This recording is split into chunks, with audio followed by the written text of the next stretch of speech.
సాక్ష్యమిచ్చెదరు సర్వలోకమునందు.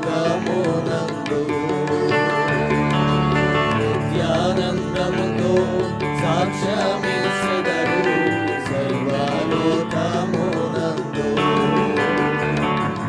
క్రీస్తు ప్రభువు తన రక్తమిచ్చి కొన్నటి సంఘమున ఎవరు చేరెదరో వారే ధన్యులు, పరలోకమే వారిది. ఎవరు చేరెదరో